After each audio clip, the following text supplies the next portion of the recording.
শেষমেশ গঙ্গাকে খুঁজে বের করলো অর্জুন। হ্যাঁ বন্ধুরা, সম্পূর্ণটা জানতে ভিডিওটা প্রথম থেকে শেষ পর্যন্ত দেখতে থাকুন। ধারাবাহিকের শুরুতে দেখা যাচ্ছে অর্জুনকে কেউ একজন যেন ফোন করে বলছে গঙ্গা সাঁতার কম্পিটিশনে এসেছিল আর জল থেকে সকলে উঠে এসেছে কিন্তু গঙ্গা উঠতে পারেনি। কথাটা শুনেই তো অর্জুন পুরো ভয় পেয়ে যায়। অর্জুন তো ওখান থেকে তাড়াহুড়ো করে বেরিয়ে পড়ে। এবার অহনা তো অর্জুনের সঙ্গেই ছিল। অহনা তখন এবার সন্দেহ করছে। অহনা মনে মনে বলছে যে তাহলে মেঘনাদ দা এই কাণ্ড করেছে, তাই তাহলে ওর কাজ ছিল, তাই জন্যই অর্জুনকে আটকে রাখতে বলেছিল। বাহ, বোঝো কাণ্ড। অপরদিকে দেখা যাচ্ছে মেঘনাথ তো খুব টেনশন করছে, বলছে এই শঙ্কর ডুবিটা এখনো কেন আসছে না বুঝতে পারছি না। ওই হ্যান্ডকাপটা না পেলে তো আমি বড় বিপদে পড়ে যাব। গঙ্গা তো মনে হচ্ছে মারাই গেছে, সেই কাজটা নির্বিঘ্নে হয়ে গেছে, কিন্তু এখন আমার হ্যান্ডকাপটা লাগবে। তখনই সেখানে শঙ্কর ডুবুরি চলে আসে। শঙ্কর এসেই মেঘনাথকে বলছে হাত করাটা পাইনি স্যার। ব্যাস, মেঘনাথের তো মাথায় যেন বাজ পড়ে যায়। বলছে এই পাওনি মানেটা কি? শঙ্কর তখন মেঘনাথকে বলছে যে স্যার আমি যখন জলের নিচে গেলাম দেখতে পেলাম না কেউ নেই। এই মেয়েটাকে অনেক করে খুঁজেছি কিন্তু পেলাম না। তো এই দড়িটা পড়েছিল, এই দড়িটা দিয়েই তো হাত করাটা পাথরের সঙ্গে বেঁধে দিয়েছিলাম। মেঘনাথ তখন বলে যে আরে ভাই এই দড়িটা কেন এসে আমাকে দেখাচ্ছ? আমার তো এই দড়িটা লাগবে না, হাত করাটা তো আমার লাগবে। গঙ্গার কি হলো? গঙ্গা তাহলে মরেনি তাই তো? বুড়ি তখন মেঘনাথকে বলছে না স্যার, এতক্ষণ যখন জল থেকে উঠতে পারেনি তার মানে মরে গেছে। রকম হয়তো দড়িটা খুলেছিল মেয়েটা। মেঘনাথ তো এবার চিন্তা করছে, বলছে ও যদি মরেও যায় কোনো না কোনো জায়গায় তো ওর পচা বডিটা গিয়ে ভেসে উঠবে আর তার সঙ্গে আমার হাত করাটা থাকবে। আরে ভাই, এই মেয়েটা তো আমাকে মরেও শান্তি দিল না, আমার হ্যান্ডকাপটা তো ওর সঙ্গে থেকে গেল। না না মেঘনাথ, তোর গঙ্গার বডিটা সবার থেকে প্রথমে খুঁজে বের করতে হবে। যদি গঙ্গার বডিটা কোনোভাবে পুলিশের হাতে আগে পড়ে যায়, তাও আবার ওই হাত করা সমেত, তাহলে তো সহজেই আমাকে ধরে ফেলবে। না, এটা হতে দেওয়া যাবে না। না, ওই অর্জুন চ্যাটার্জি বডিটা খুঁজে পাওয়ার আগে আমাকে বডিটা খুঁজে বের করতেই হবে। এরপর বেশ কিছুক্ষণ সময় কেটে যায়। মেঘনাথ তো এবার পুলিশের ড্রেস পরেই ওখানে দাঁড়িয়ে আছে। তখনই অর্জুন সেখানে ছুটতে ছুটতে চলে আসে। মেঘনাথ এবার নাটক করতে করতে অর্জুনের কাছে গিয়ে বলছে আমি টুকুরকে ফোন করে দিয়েছি, সার্চ চলছে, তুই চিন্তা করিস না, গঙ্গাকে ঠিক খুঁজে পাওয়া যাবে। আমি বুঝতে পারছি না যে গঙ্গা পায়ে চোট নিয়ে এখানে কি করতেই বা এলো, বাড়ি থেকে বেরোলোই বা কি করে। এরপর অর্জুন গঙ্গার ওই দুই বান্ধবীর কাছে যায় যারা ওকে এখানে নিয়ে এসেছে। আর ওই দুই বান্ধবী অর্জুনকে বলছে জামাইবাবু, আমরা বুঝতে পারিনি গঙ্গার সাথে এরকম হয়ে যাবে। ও তো ছোট্টবেলা থেকে এরকম কত ডুব সাঁতার দিয়েছে, কিন্তু এরকম তো ঘটনা আগে কোনোদিনও ঘটেনি জামাইবাবু। আমরা প্রথমে ওকে আনতে চাইনি, ও বলল যে এই কম্পিটিশনটা খেলতে হবে আর আপনার মান সম্মান নাকি বাঁচাতে হবে।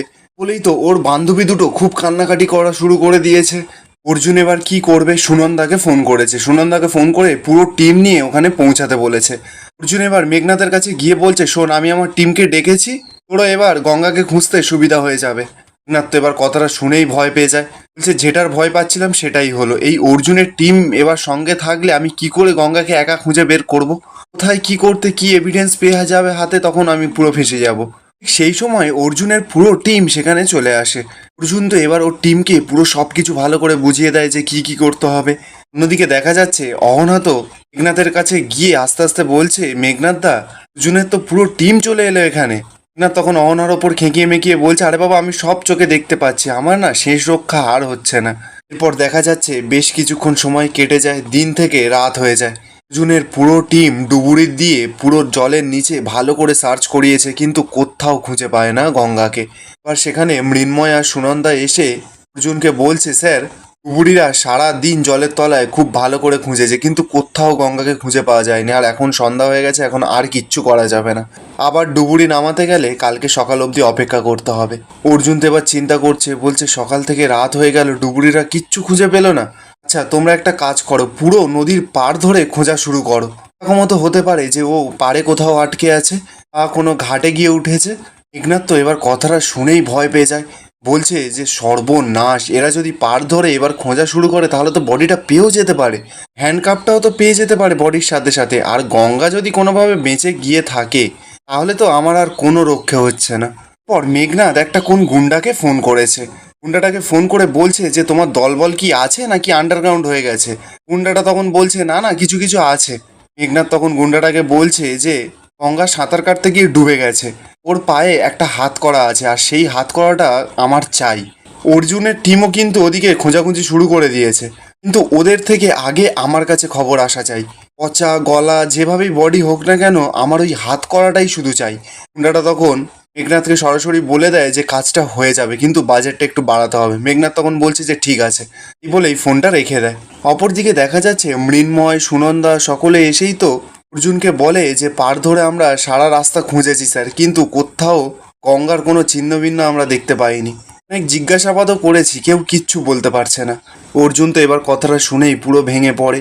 সুনন্দা এবার অর্জুনকে সান্ত্বনা দিচ্ছে, বলছে স্যার হয়তো গঙ্গা কোথাও গিয়ে আশ্রয় নিয়েছে, ওর শরীরটা হয়তো খারাপ করছিল, তাই জন্য আমরা কিছু না কিছু ট্রেস গঙ্গার খুঁজে বের করবোই স্যার, আপনি চিন্তা করবেন না।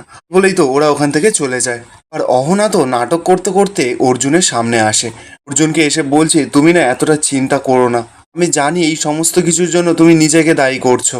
একটা কথা বলছি, তুমি কিছু মনে করো না, এই পুরোটাই কিন্তু হয়েছে গঙ্গার জেদের জন্য। তো একজন সুইমার, আমি জানি কারোর যদি একটা পায়ে চোট লাগে না, সে সাঁতার কাটার সময় হ্যান্ডিক্যাপ হয়ে যায়।